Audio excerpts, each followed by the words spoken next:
Well, dear.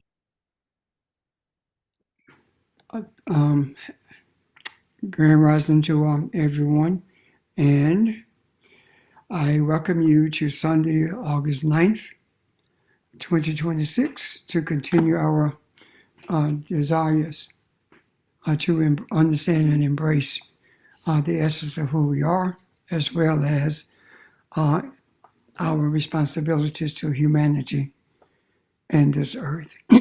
So, yesterday, we talked about the mind being synced with our essence, and we kind of sort of went in depth about understanding that there were several questions.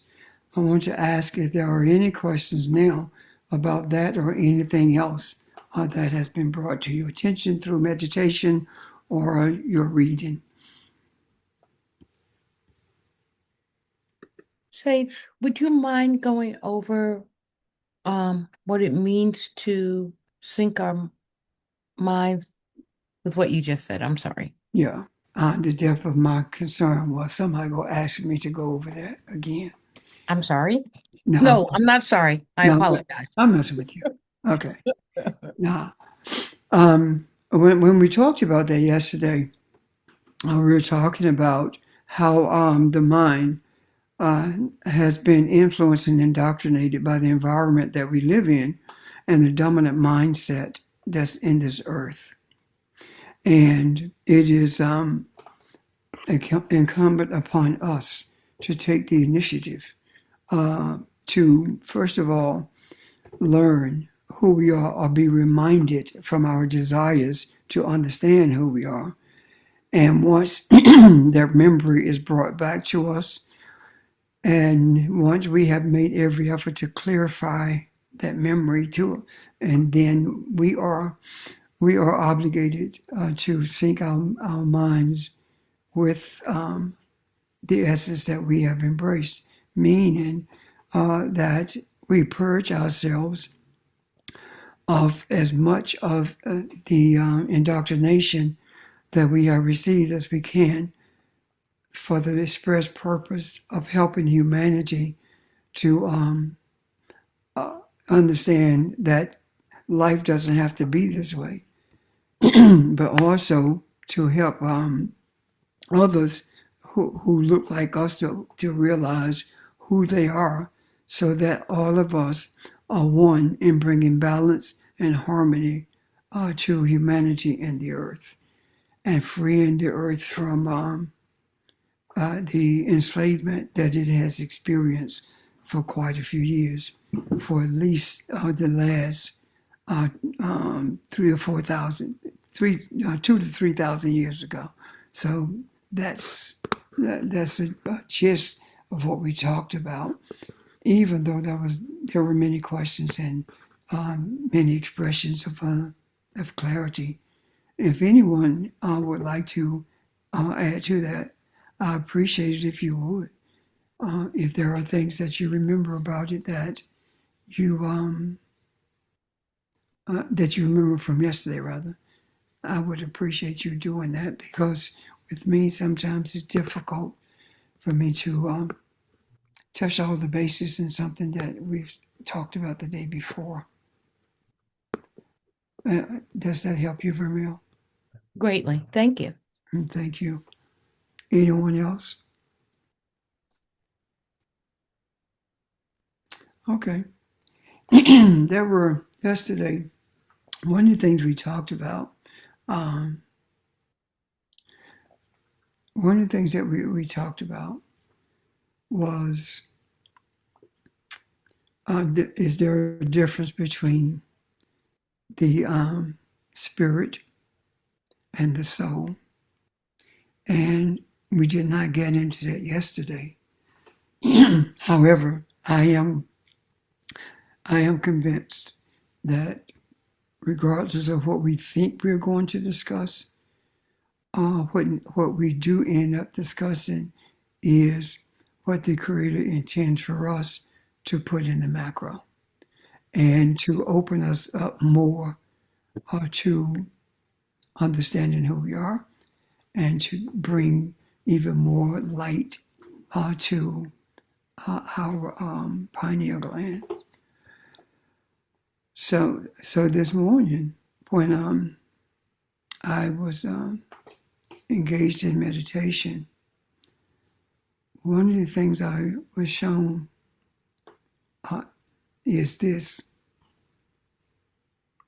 everyone who do not know who they are lives in hell every single day of their life. And what I am saying in essence is, before we learned who we are, all of us lived in hell. So, in having said that, I want to present to you both of those discussions, the idea of the difference between soul and spirit, or or the understanding of what it means to live in hell if you don't know who you are. So, are there any questions about either one of those?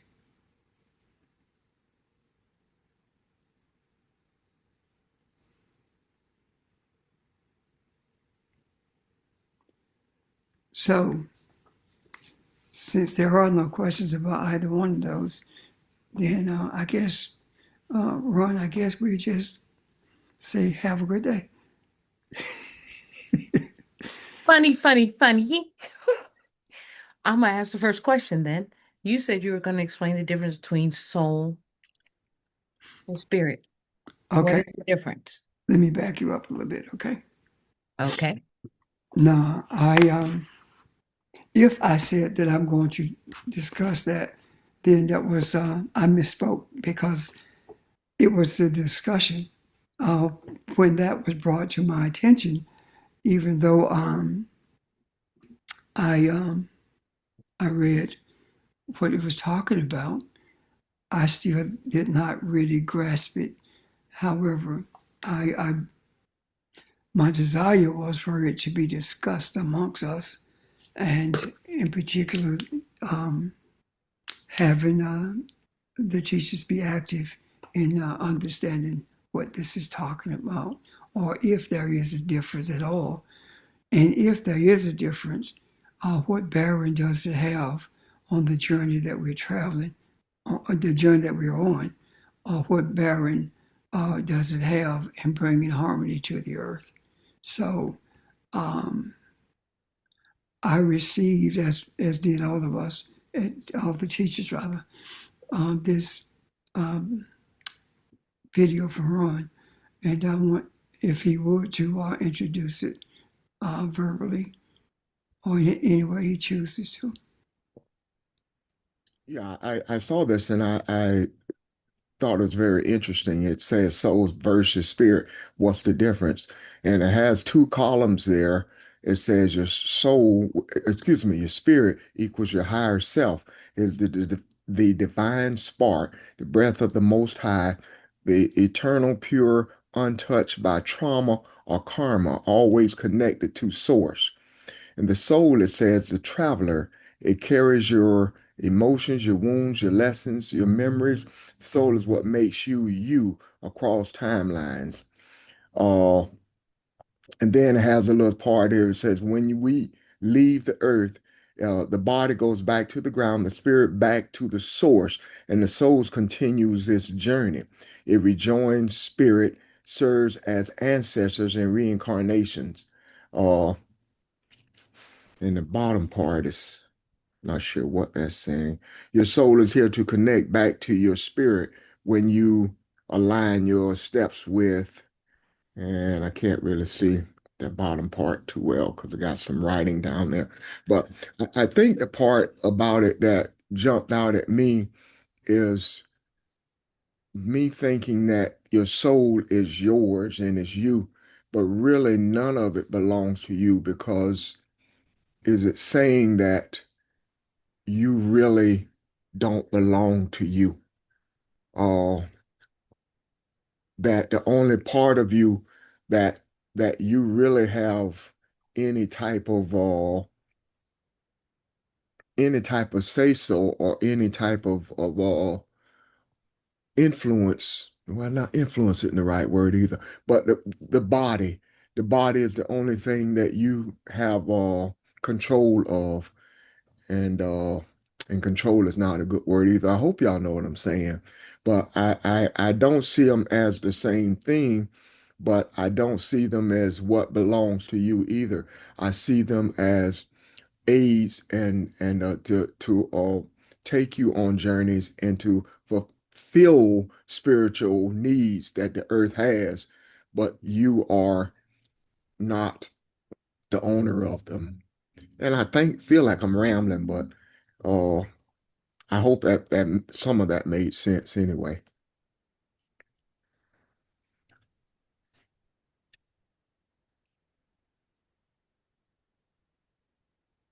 Does anybody see it differently or I see it a bit differently okay?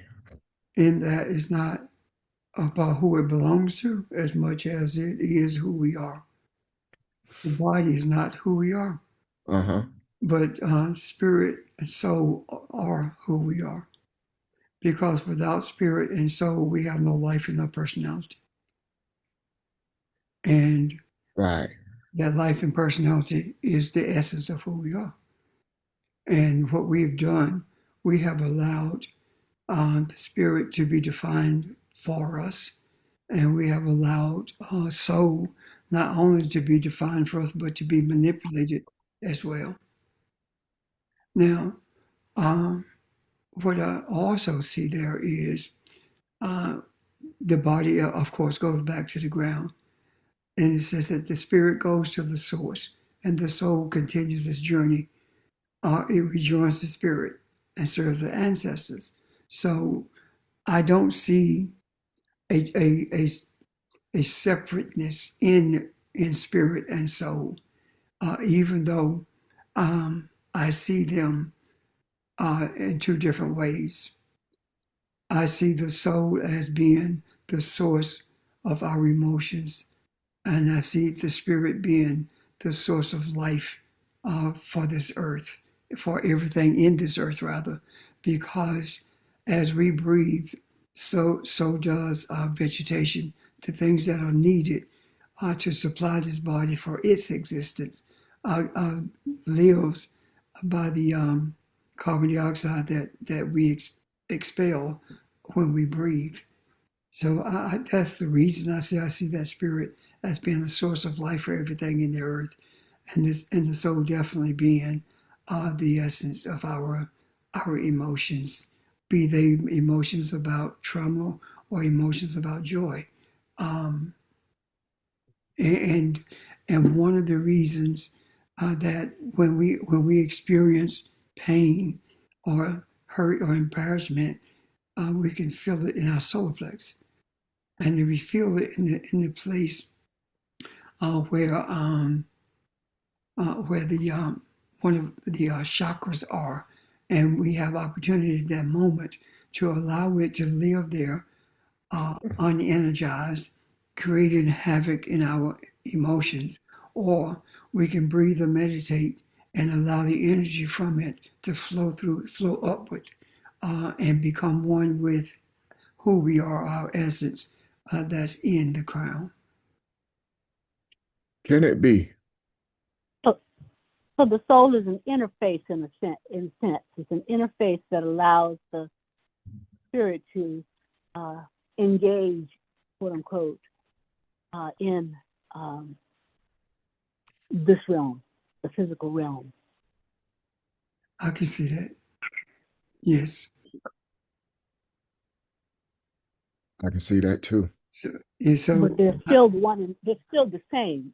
yes, They're just different with different functions, but they're still the same because it all comes from the source of the source that of everything that is. yes, it does come from the source, and there is unicity only with the source. What I mean by that is every aspect of our being is one with the source, which makes us whole.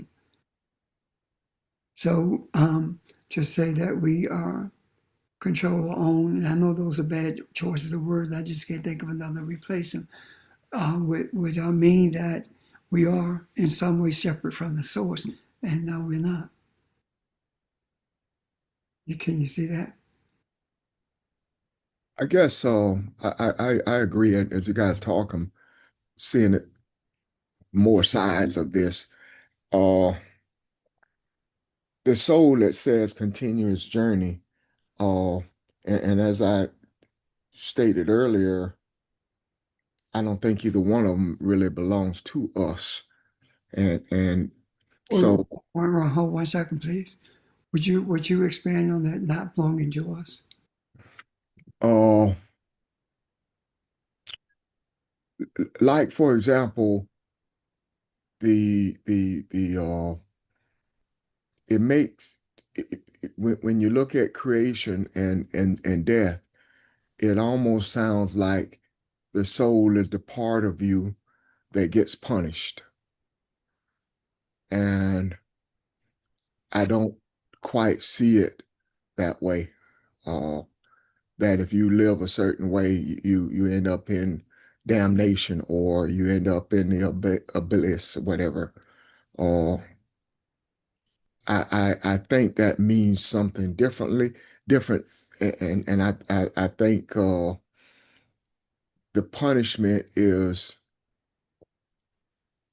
I see now who I am and what I was supposed to do, and the journey is I'm hoping or my desire is for somebody to pick up this essence that is going back, that is headed to the earth. It says, "Who shall we send? Send me." Uh, So I, what happened to you? let me talk it out, Pastor. Then kind of the like for example, us on this phone. This journey did not begin with us in our birthdays. This journey began long before we were born.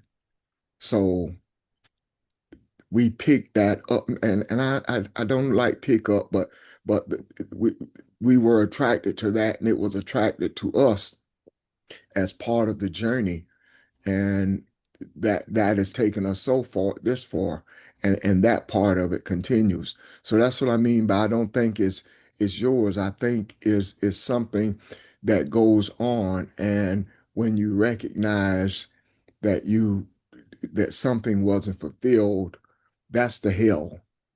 That's the hell that you're uh that the soul may encounter, and not something that damnation forever and ever and ever and ever.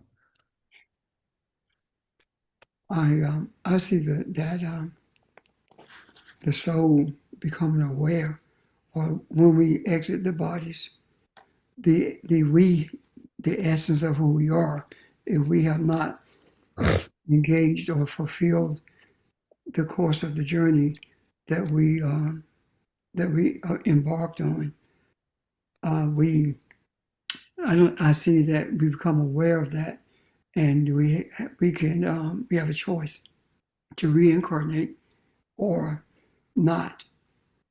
However, I don't see hell as being anything that we were taught in terms of punishment, because one of the things that we were taught was that hell is the place of eternal damnation. However, when we look at the meaning of that, especially in the book of Revelation, when it says that death and hell will be cast into the lake of fire, what we see is that death and hell will be cast into a place of repose, a place of regeneration, a place of rest, a place of recreation, meaning recreation. So so what is this hell and death? Hell and death is is something that we experience in this earth, and if there is any punishment connected to hell itself, it is self-induced.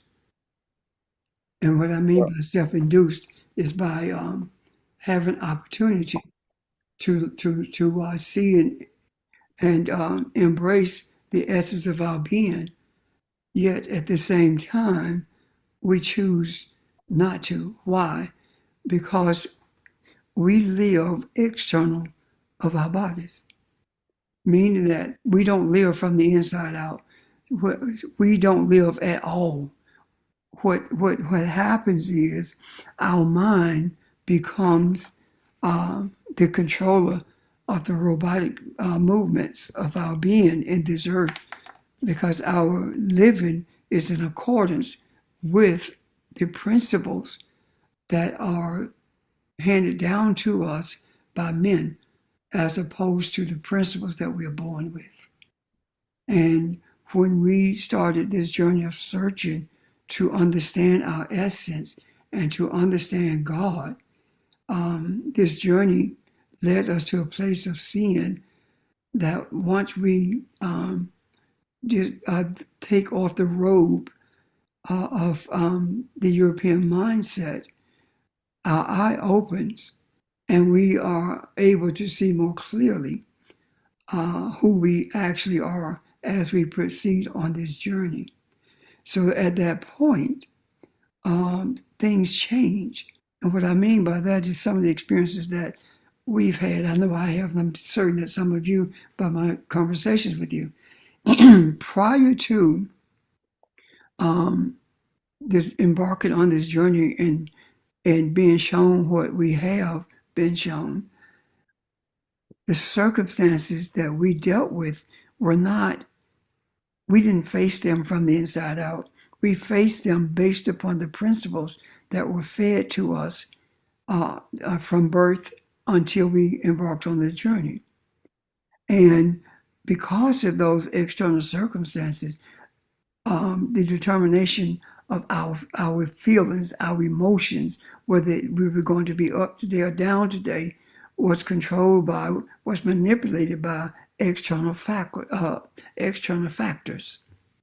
And it's like one of the manipulations is you have two people who look like us on the same in the same position, and one is more favored by the one who owns the company, and the other one is more productive, but the owner of the company plays them off against each other. So that in itself says that we are responding to external factors. However, when you know who you are, you recognize what's being taken place in terms of the manipulation, and you disallow yourself to become a part of that. Is that clear so far? Can you see that so far?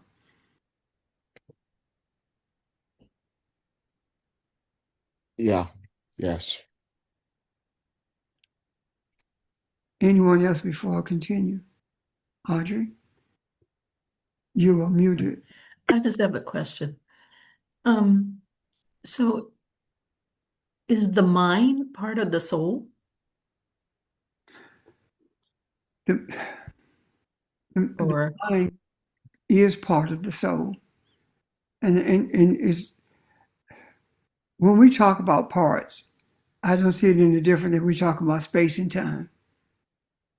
We talk about okay, time because it gives us opportunity to travel the journey and see things differently. We talk about a part of mind and soul because that is a different aspect of the whole that we are. So when I say yes, it is a part of that, I'm saying that things that you're mindful of, that your mind is full of, determines your emotional response. So it mhm. has to be an influence at the very least. I didn't quite understand or when Ron, you said that the spirit returns to the source and the soul continues on its journey. What journey is that?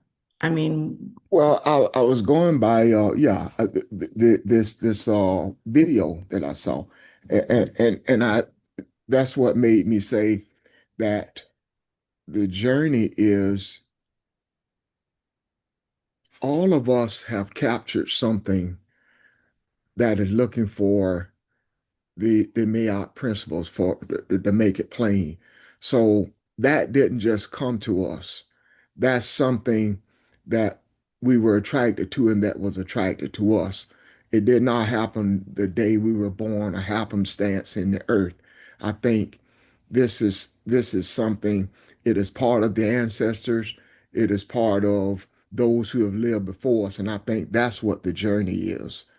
Uh, so when I look at that, uh, it says the soul continues its journey, whatever that is that you are seeking, whatever it is that you are desiring.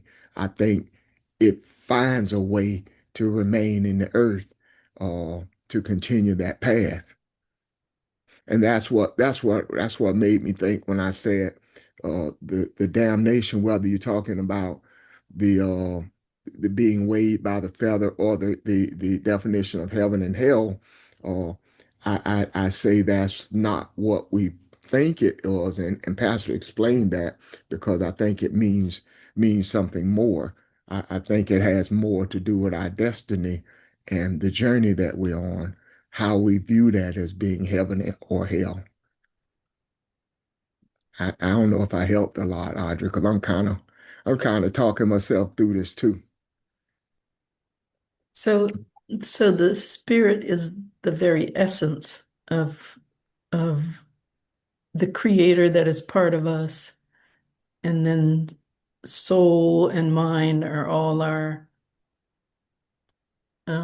emotions, senses, anything, the thing that allows us to be here in these bodies.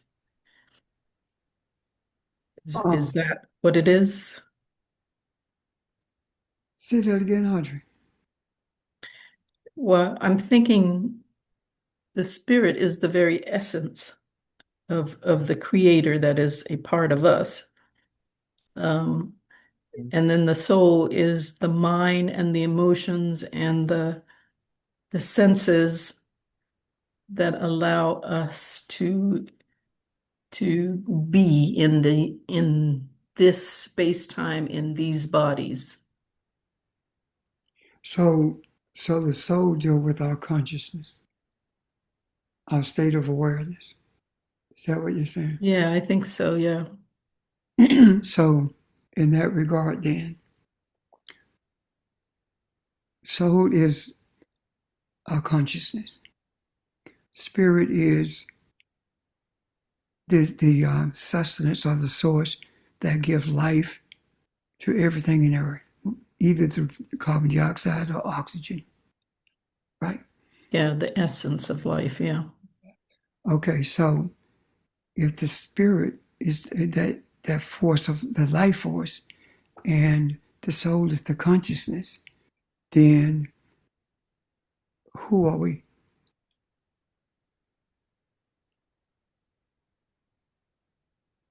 When we say that we are God / Elohim, children of the light, who are we? If that is because what we're talking about, life force and consciousness, what we are talking about is aspects of the character of divinity, the characteristics of divinity. Are we not? Yeah. Doesn't that answer your question though? Now, I'm not finished. Okay. So if those are the are characteristics of divinity, then would that not be the reason that not knowing who we are means that we live constantly in hell? Because our consciousness is unaware of our true nature. The only consciousness, or the only things that we are aware of, are the things that we receive from an external environment. And those are the things that we ponder. And by doing so, we don't see ourselves as a life force. The church never taught us that we were a life force. The church always taught us that we were separate from the spirit because that's the spirit of God, did it not? The church never taught us that the soul is consciousness, whether it be being aware of who we are in a divine way or being aware of who we are based upon our external environment. European mindset. We've been told who we are. And our soul, in that regard, if it's conscious and aware of this, then our soul has been responsive to the indoctrination that we have encountered. And the reason we're the walking dead is because we have not been denying that we are the life force. And if you're not life, you're dead. And the So, denial of being the life force is saying that God the Father, God the Son, God the Holy Ghost, all of those are separate from us. That's what we were taught. Can you see that, Audrey? Well, yeah, I can see it because I equate it as the spiritual essence as sort of the father, quote unquote, and then the soul as um this sort of the son coming into a certain knowledge, and then the body as man or whatever. I mean, well, that's my analogy anyway. Um, so yeah, I can see it. One other thing I wanted to add, but Ron, go ahead. I'm still trying to play it out. I Okay. see it in my head. Uh, when you talk about consciousness, what I see is the turning of the corner is the consciousness goes from an external vision to an internal vision. When you start to become aware that there's more and your vision changes, and when your vision changes and you start to wonder who you are, you still don't quite see it, but it enhances the journey to a point where you move inside as opposed to external, and you're influenced by that. So your consciousness, the value of it, your values become more divine than you were when you were chasing religion. And that is what leads you to seeing the Akashic consciousness and an appreciation for the ancestors and an appreciation of who you really are and what life is. So that too, I guess, could mean the continuation of the journey. So, Ron, you just said you could see it in your head. You could see it in your head. Who Yeah, is the one that's seeing it in your head? What is it that's seeing it in your head?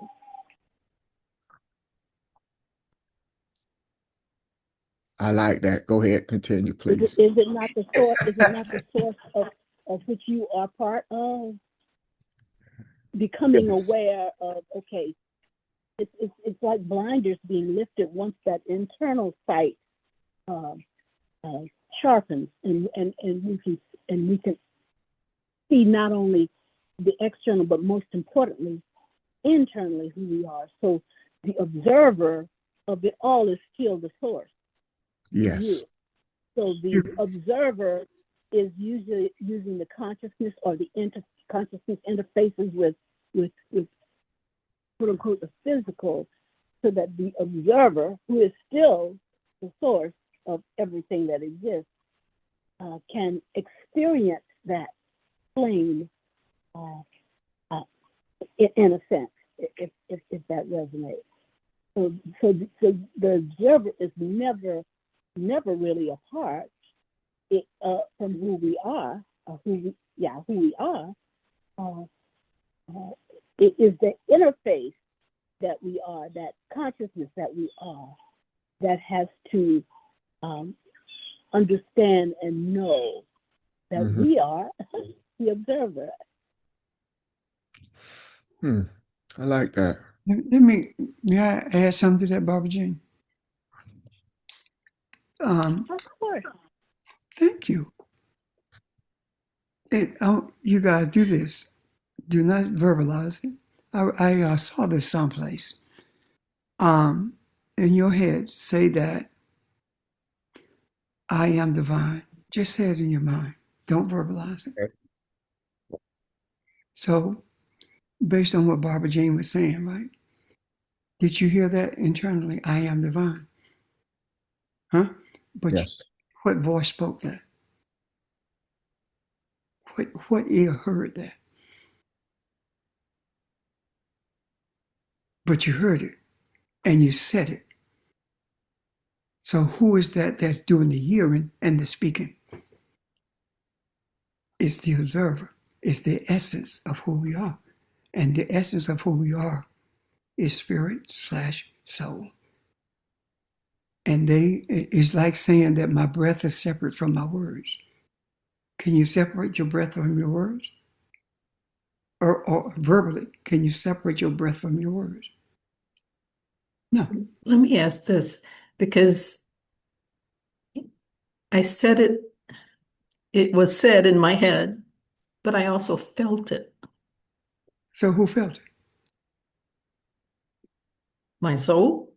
it? Now, who initiated the feeling? The body responds to, The divine essence yes. initiated the feeling, but my soul captured it. So that's the emotional aspect. But you can't separate those things, is what I'm saying. Yeah.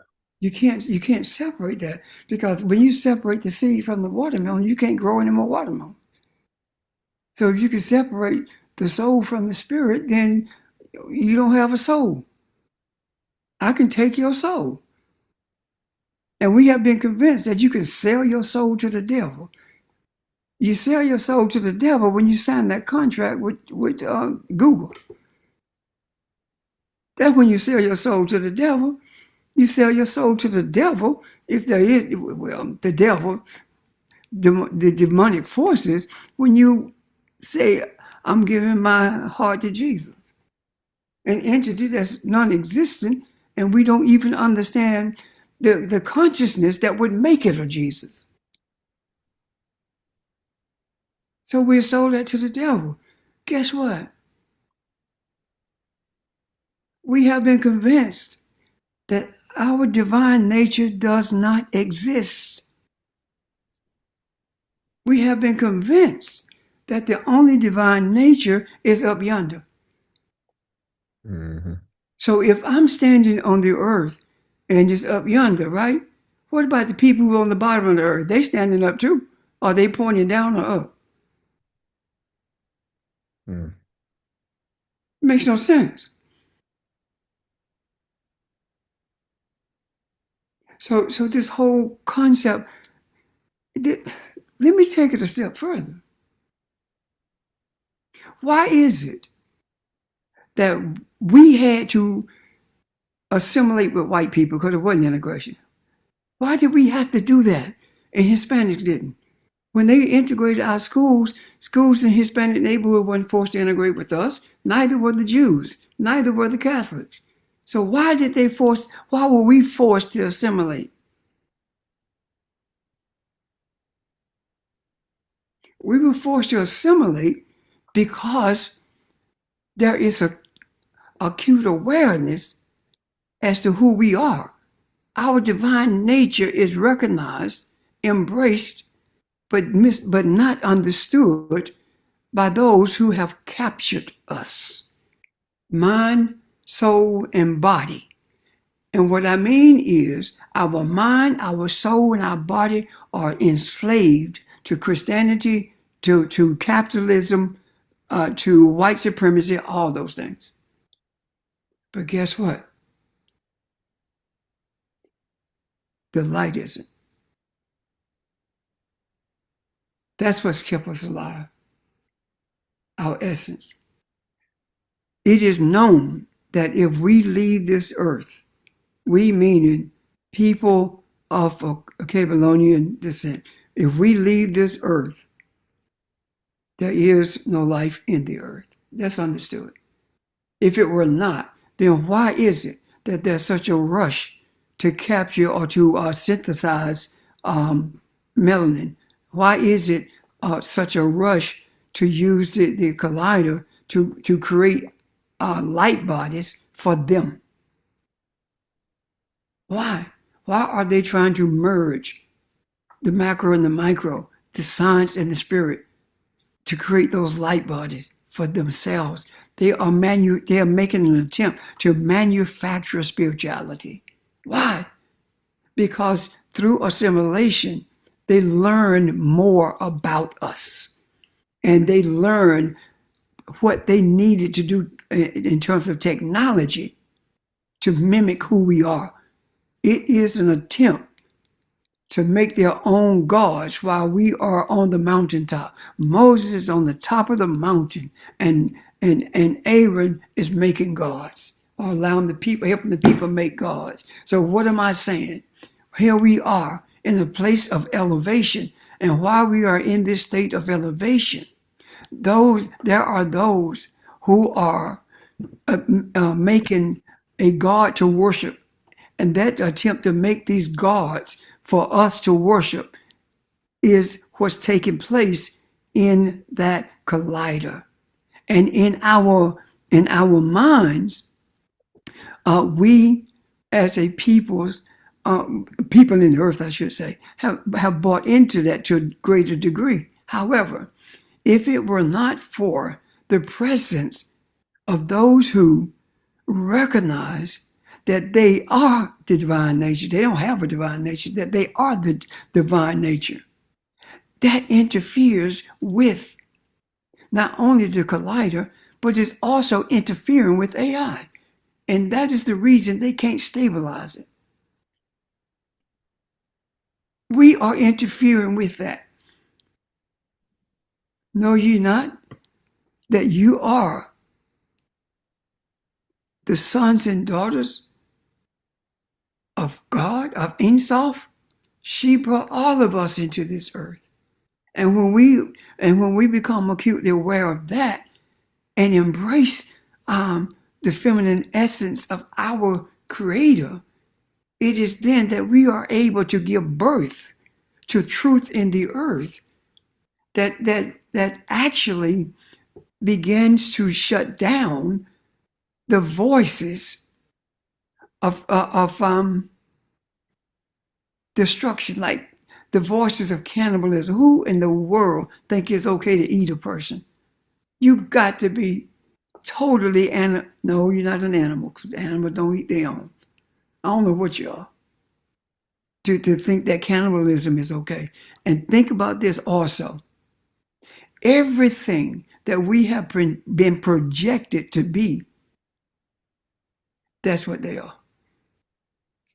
Here we are, millions of years in the earth, recognizing that we are divine, understanding the oneness, the unicity that we have with those things that we keep alive by breathing.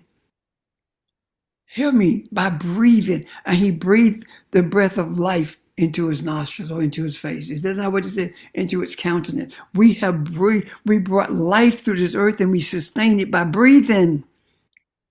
And here comes some children, evil kids who came on the scene 8,000 years ago, and for 6,000 years they didn't even know how to bathe. And then all of a sudden, 2,000 years ago, they come up with this thing, this entity called Jesus. Now, tell me where you have ever read one Cushite talking about Jesus before the invasion from Europeans. No mention. Our ancestors never even heard the word Jesus. Think about that. We have relatives, we have a lineage rather, that's never heard the word of Jesus. I mean, the name of Jesus. Because well, this is only 2,000 years. So what happened to the rest of the years? Had never heard of heaven and hell. Never heard of you got to be born again. You got to be baptized. Never heard of that. And yet, all of those millions of years have been thrown away simply because some deviants came on the scene and said that we are heathens. And we do not have a history of genocide, but they do. We do not have a history of raping and plundering other people, but they do. And out of all of the they of whom I speak, the most deadly they are the ones who live in this landmass called America. This is the most, oh God, this is the most deadly mindset of anybody on this earth in this country. That's why we are here, guys. That's the reason we are here, to understand the divine essence that we are and to realize that our soul has been responsive to evilness. And we have tried to fight evilness with evil. What do you mean? We have tried to fight evil with evil because we have used an evil system to try to fight the evil system. Have we not? Yeah. They know no better. No, yeah, no, didn't know any better. However, when we recognize who we are, that's when we recognize the evil system that we have been trying to fight the system with, as opposed to embedding in the hearts of men, in the hearts of humanity, who their God is. When our essence, our divine essence is recognized, whether it be an Asian or Japanese or Caucasian, when that divine essence is recognized for what it is then that we begin to see a shift in mindset, because you cannot embrace the Kushites, the divine entities in this earth, and not embrace the principles of Mayat. And we have been living according to the principles of Mayat ever since we've been on this earth. Even in captivity with chains on us, we lived the principle of Mayat because our essence would not allow us to do what they did to us. South Carolina had more enslaved people than there were white people in this state. And we did not rise up and commit genocide against all of them. Why? That's not in our nature. That's not in our, even now, serial killers are not us. Think about that. That's not our nature. The principles of Mayat doesn't allow that. Melanin stabilizes our mind to the point where we understand the sanctity of life. How do you kill your own children? How do you lose your sense of the sanctity of life, and you are the giver and preserver of that life in this earth? That's who we are. So it's an awareness. So we are aware of who we are. And we are aware that we're the life force. And the we who recognizes the soul and the life force, the consciousness, the awareness, and the life force, we are the divine entities that understands the purpose and the validity of spirituality and the validity of the nature of our soul being one with the source. I'm done. Questions or comments? Or is that clear? Does that connect to all we've been talking about? Hello? It connects, Pastor. And one more question. As we as a soul, we've been connected and been with our source ever since before creation was put on earth. We always been with the source. We never recognized it, didn't know it, because we've been taught another way to keep us from knowing who we are.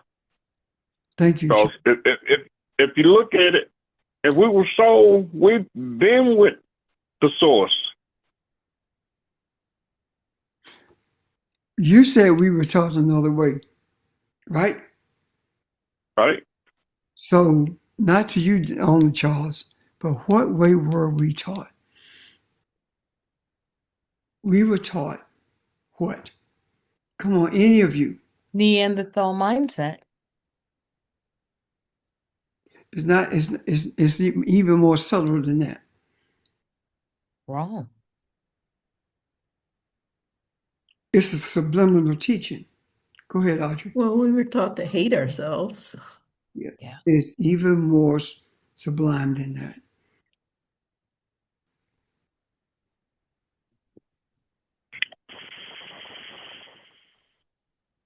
Overtly, we were taught that you cannot be God. That's not sublime at all.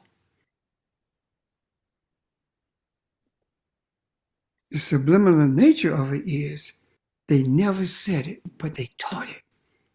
We are God through you. Your white Jesus is the Son of God. And if two white people birth a child, the child is white. If the Son of God is white, then God must be white. That's the subliminal teaching that we embrace. You cannot embrace Christianity without embracing subconsciously that European is your God. I feed you. I provide a job for you. Everything that you desire, I control. Is that not it? Of course, James. That's it. Yes, that's it. I control all of this. And you have embraced that. And that is the reason I say it doesn't matter how much money you have. It doesn't matter how much education you have. It doesn't matter how smart you think that you are. You are living in hell if you don't know who you are.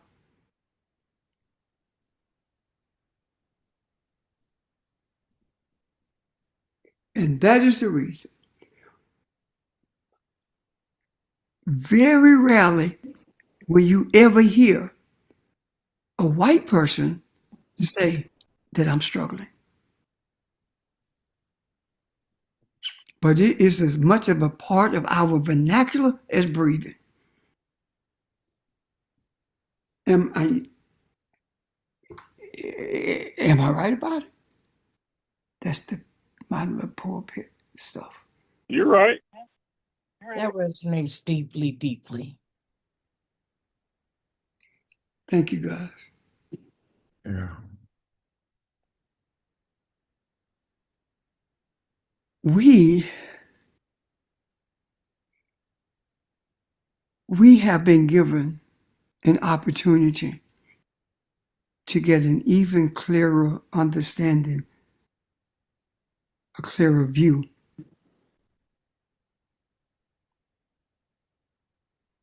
than we have ever had about who we are.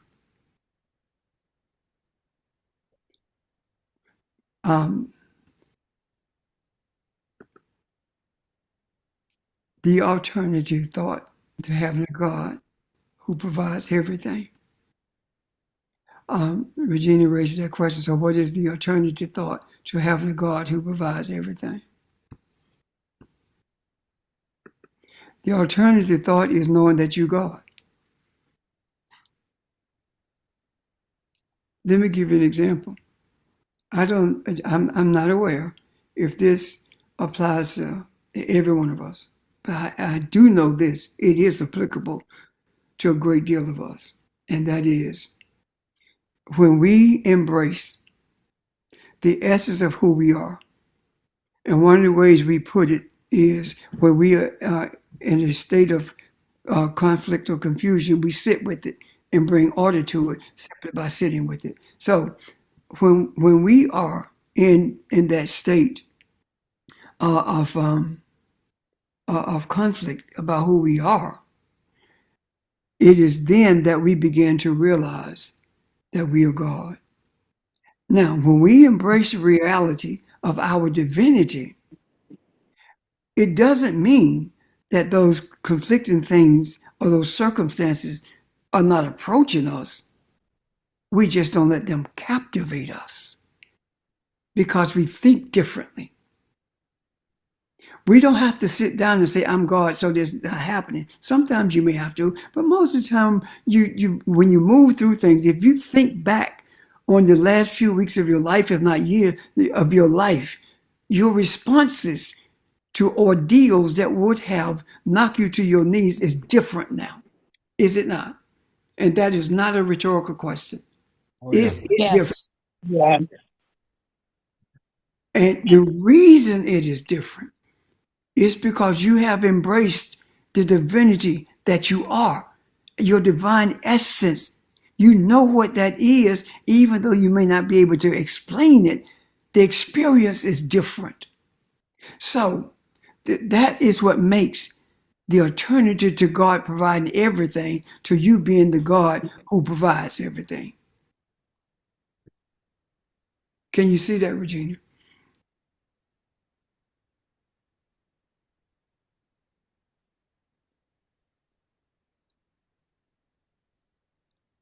Somewhat. What I'm saying in essence is this.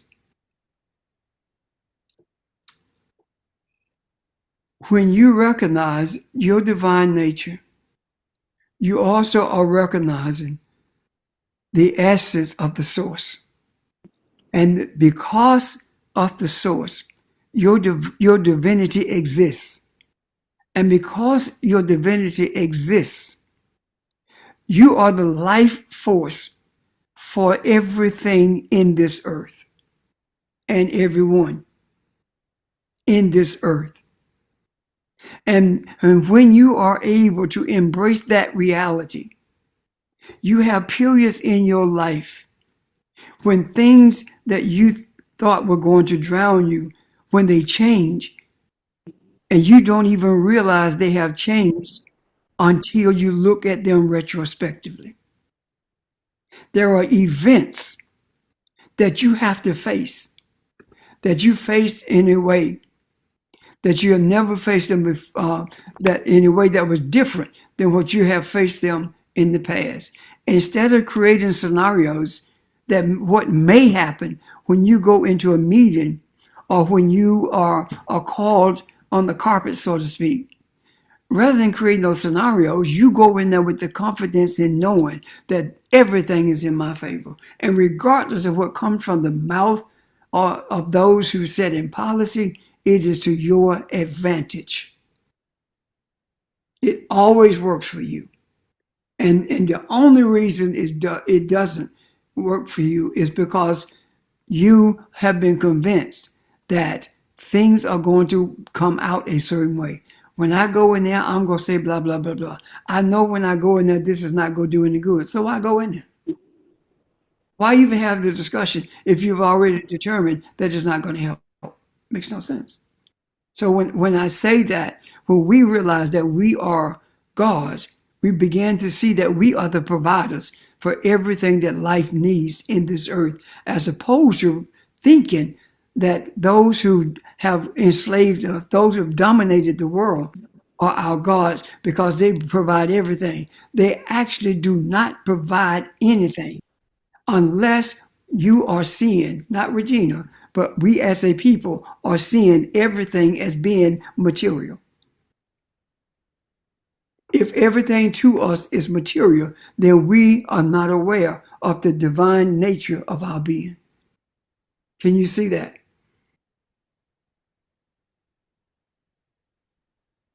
I'm not just talking to Regina, I'm talking to all of Yes, us. I believe it. When you said the things that make no sense, you can go in that room with a state of mind that it's not going to work out for me anyway, and you said it makes no sense. Why would you do it? It makes no sense. That's absolutely right, because the rules that the divine, quote unquote, I use that word rules loosely, that the divine functions within framework with which the divine functions within doesn't make sense. So you're absolutely right. When we think that something doesn't make sense, we have to understand that it doesn't make sense to divinity, because divinity doesn't have to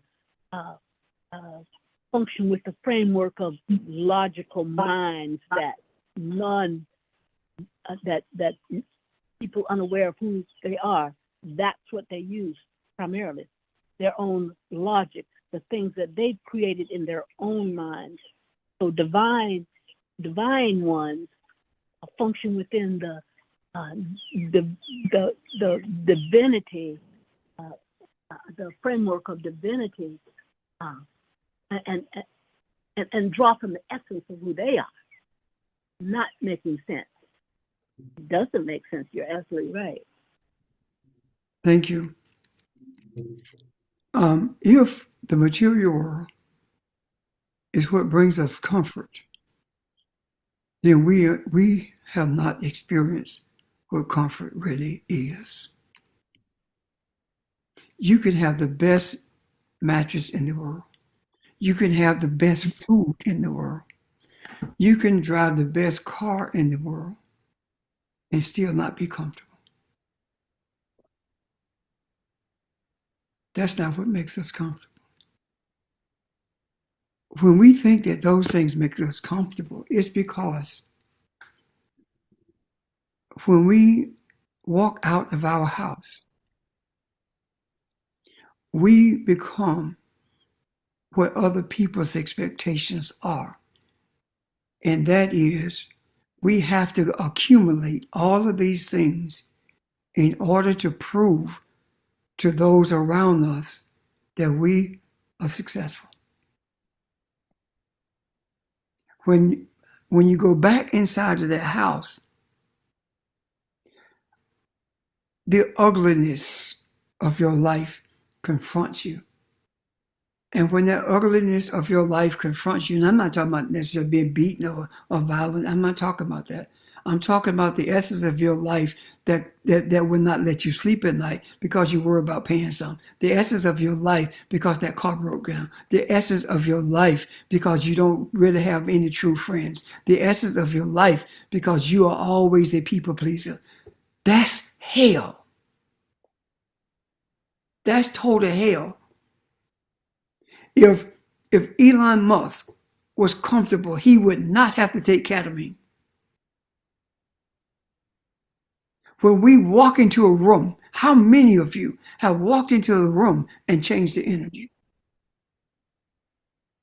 That's not based on what you have. It's based on who you are. We call it confidence. Some call it arrogance. But the reality is, it's divine. Are you able to comprehend the difference there? Yes. Yes, I have. That's who we are. When we see that in regards to walking out of a physical house, think about how awful it is, how painful it is when we walk out of this body that's our house. Meaning, walking out of the body means that our soul responds to the world and its materialism. And the life that we are maintaining is a life that is actually detrimental to us. Because that life that we are sustaining is a life that is desirous of what everyone else has, or being wealthy regardless of who has to be walked over to get there. I haven't done that. But yes, we have. If you have a retirement plan, if you have stocks, if you have income, you've done it without knowing it. It's not because you wanted to, because you didn't know. I remember the first meeting that I was in with Kennedy, Ed Kennedy, was about the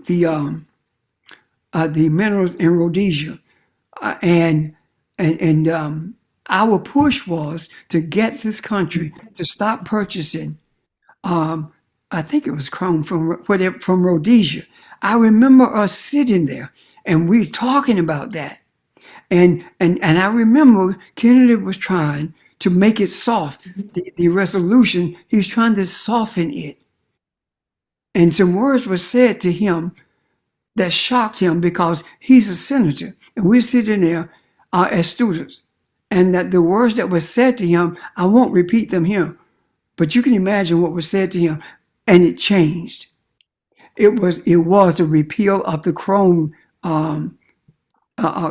policy that this country had with Rhodesia. I remember that. That was not, at that time, I, among others, thought that this was our brilliance, this was our wisdom, that we were smart, and that's how we got it done. And we were bold, that's how we got it done. But that was not it. It was divinity. It was our divine essence, and we did not recognize it. But that came about because our desires were genuine for our people. Our desires were so genuine to our people, regardless of how many times that we had faced death at the hands of that Neanderthal mindset, we continued the journey. It wasn't because of political acumen. It was because of divine presence that we did not understand. And that's where we are today. When you're told that you're bold, you're arrogant, when you walk into a room, the energy changes. It's your divinity. It's your divinity. It's the type of divinity that turned heads. When Miss Florence walked into Foundation that night, no one said anything, but everyone turned around. It was experienced. It was not uttered. It's the divine presence of your being. Hold on to that. Hold on to that. I'm done, unless there are questions or comments.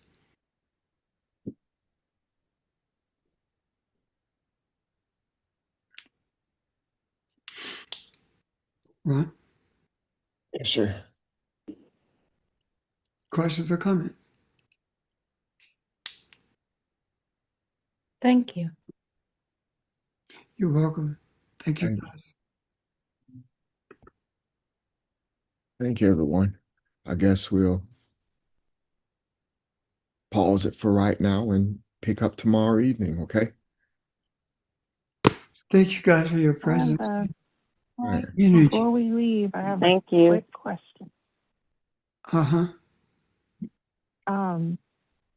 The Cyclospora outbreak, I Uh-huh. don't think we've talked about that. I didn't know if you had any thoughts at all about what's happening there.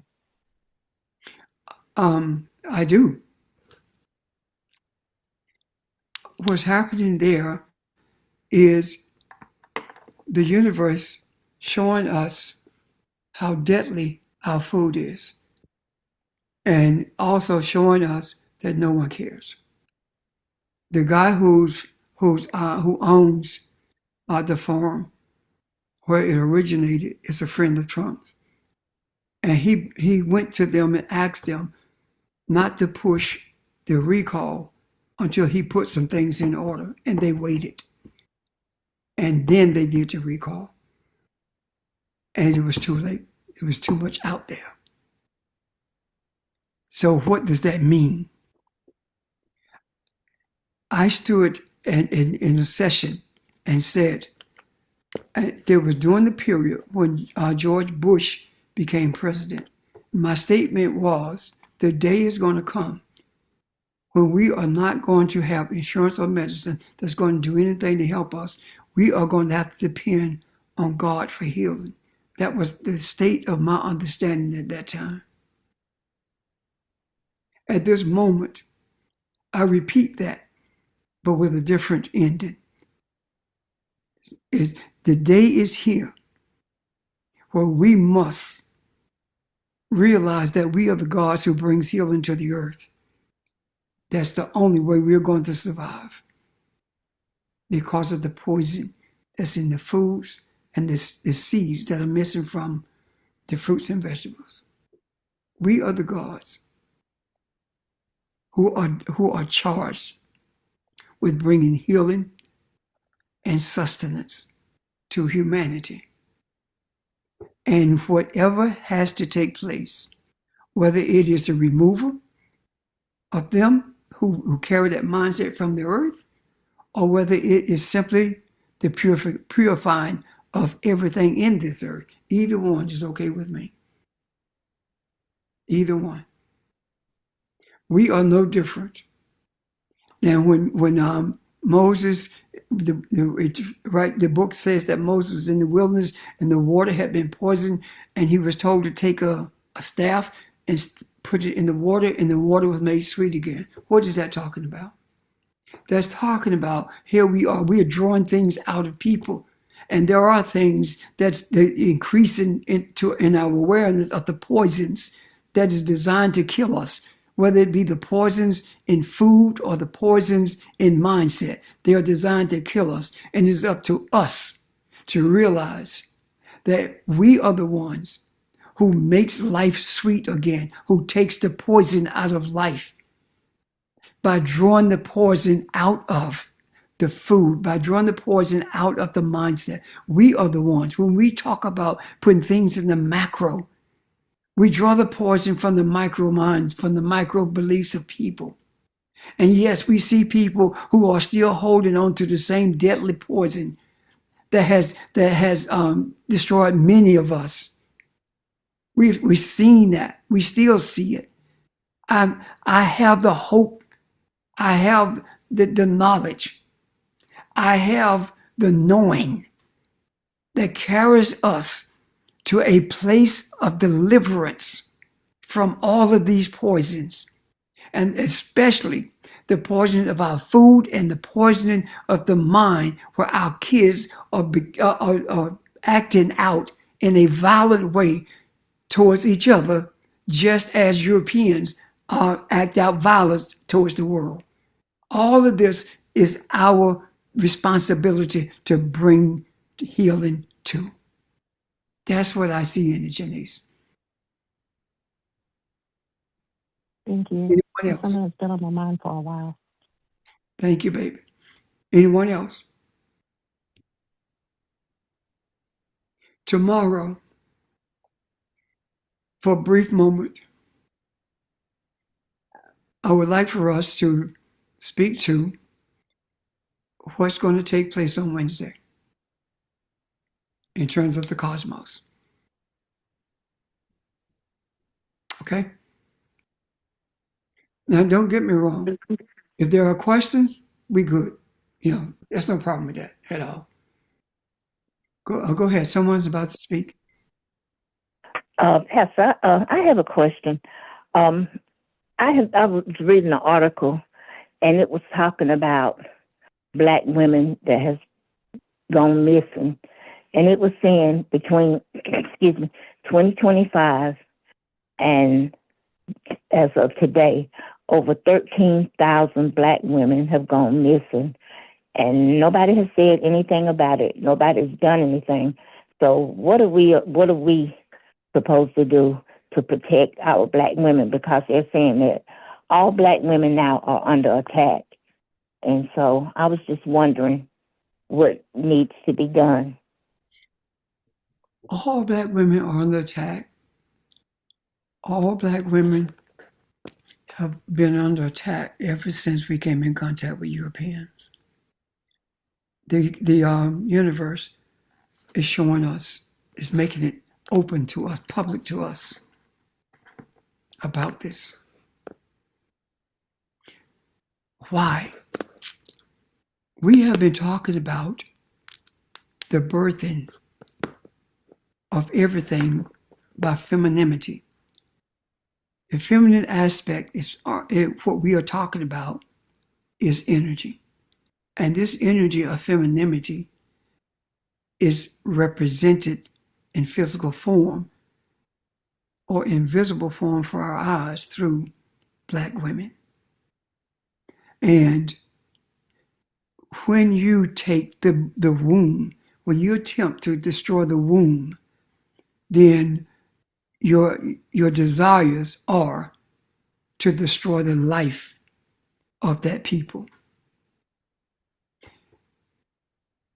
When black men hear things like this, those of us who desire to be the protectors of our community, to create the space for our women to be the gods that they are, the birthers that they are, and allowing the space for feminine energy to sit on the throne again without being abused.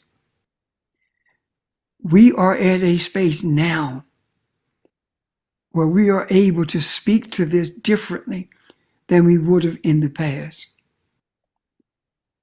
There was a time when the freeway phantom, when I was in college, was raping and killing black girls and leaving their bodies on the highway. We began to patrol our community, and it was brought to an end. That is not our approach now.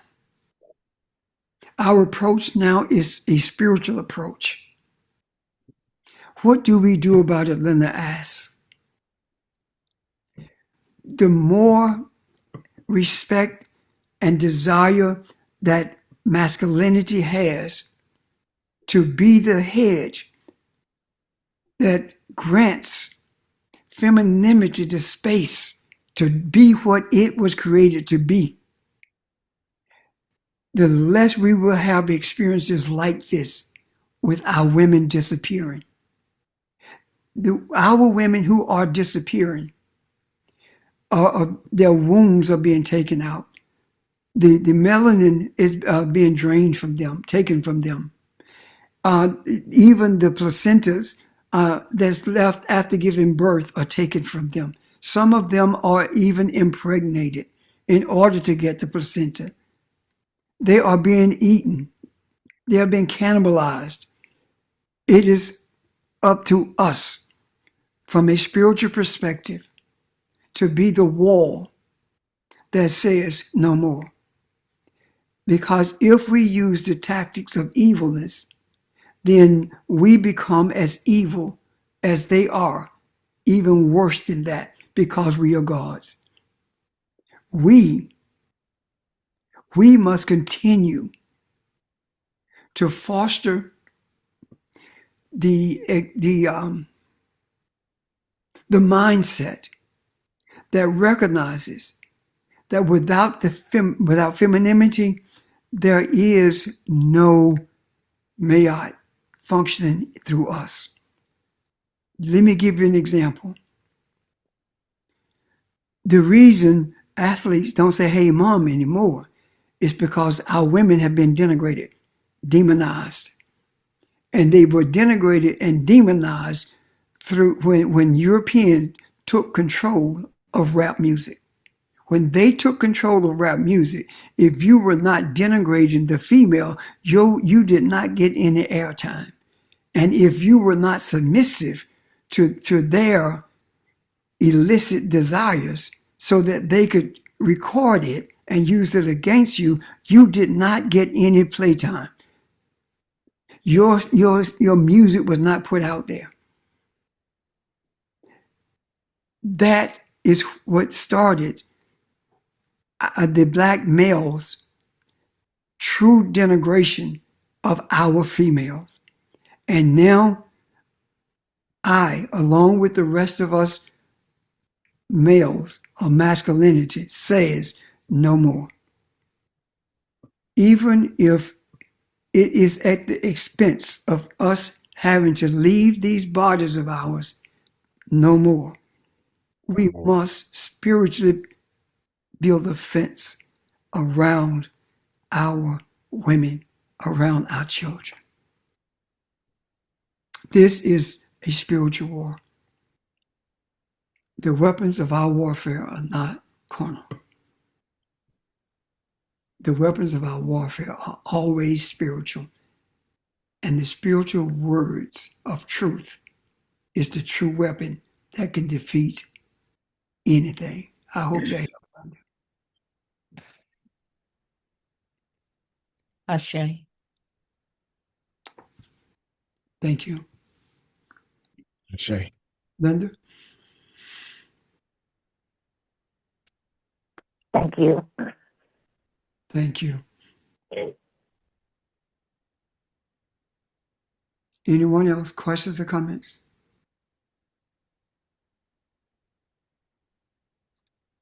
Ron? Thank you. Thank you. Thank you for the question. That was, yeah. Okay. Well, hope you guys have an awesome day. Okay. See you tomorrow. I'll see you tomorrow. Till tomorrow. See you tomorrow. Thank See you you. tomorrow. Bye-bye. Thank you. Thank you.